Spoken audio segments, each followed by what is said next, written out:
Um bom dia a todas, a todos que estão acompanhando a jornada espiritual e que estão acompanhando também o estudo da lição desta semana. Um novo dia iniciando e mais uma vez a oportunidade de aprendermos um pouquinho mais da Palavra de Deus. Vamos continuar o estudo da nossa lição, que hoje diz: quando devemos ficar em silêncio? Esse é o tópico da lição de hoje. A pergunta A: o que Salomão nos diz sobre nossa fala? Estamos tentando memorizar, o verso de Eclesiastes capítulo 3, o verso 1 e o 7, a última parte. Espero que já tenhamos conseguido memorizar. Diz assim: tudo tem o seu tempo determinado, e há tempo para todo propósito debaixo do céu, tempo de estar calado e tempo de falar. Então, Salomão nos diz que há um tempo para tudo, inclusive o tempo de estar calado e o tempo de falar. E como Cristo exemplificou esse conselho e como podemos fazer o mesmo? Cristo, ele tinha equilíbrio, ele tinha um autocontrole, diz que ele nunca perdeu o autocontrole.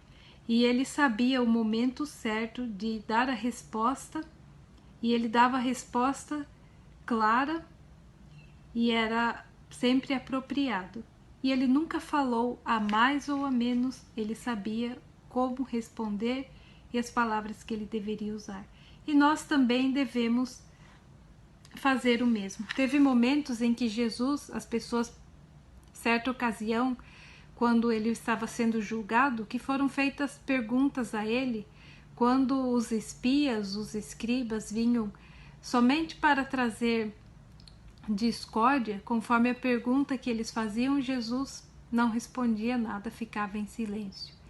E assim nós também, quando em certas ocasiões as pessoas trazem assuntos, perguntas que vão causar somente discórdia e debates, nós também devemos evitar esse tipo de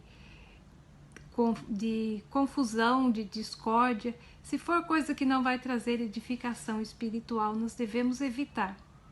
Devemos manter o silêncio.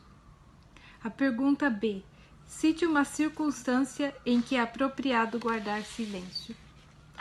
O verso diz: louve-te o estranho e não a tua boca, o estrangeiro e não os teus lábios.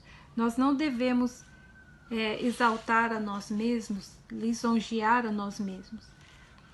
Se tiver alguma coisa que ser dita, que sejam outros lábios e não os nossos. Não sei se vocês já encontraram pessoas assim, mas tem pessoas que elas sempre falam: porque eu faço assim, eu sou assim. E são pessoas que sempre estão se lisonjeando, dizendo, se exaltando da maneira que elas fazem, como elas vivem, como elas são, ou que elas não fazem. Mas nós não devemos ser assim. Ou então pessoas que tudo que a gente fala, que faz, elas dizem: mas eu faço melhor, mas eu sei tocar melhor, eu sei, tudo eles sabem melhor. Então nós não devemos exaltar a nós mesmos, devemos guardar silêncio também. Melhor do que ficar se exaltando a si próprio. A pergunta C: como Jesus exemplificou esse princípio na própria vida como filho do homem? Ele dizia: eu não busco a minha própria glória, mas a daquele que me enviou. Quem fala de si mesmo busca a sua própria glória, mas o que busca a glória daquele que o enviou, esse é verdadeiro e nele não há injustiça. Que Deus possa nos ajudar, que nós possamos pedir ao Espírito Santo que sempre nos ilumine e nos ensine o momento em que devemos falar e o momento em que devemos estar calados. E que nós não venhamos buscar a nossa própria glória, mas a glória daquele que nos enviou. O verso de Provérbios 25:11 diz: como maçãs de ouro em salvas de prata, assim é a palavra dita a seu tempo. Que neste dia as nossas palavras sejam assim, ditas a seu próprio tempo, que nós possamos guardar sempre essa lição em nossa vida. E que Deus nos abençoe e nos dê um dia abençoado. E amanhã vamos terminar o estudo da nossa lição. Um bom dia a todos.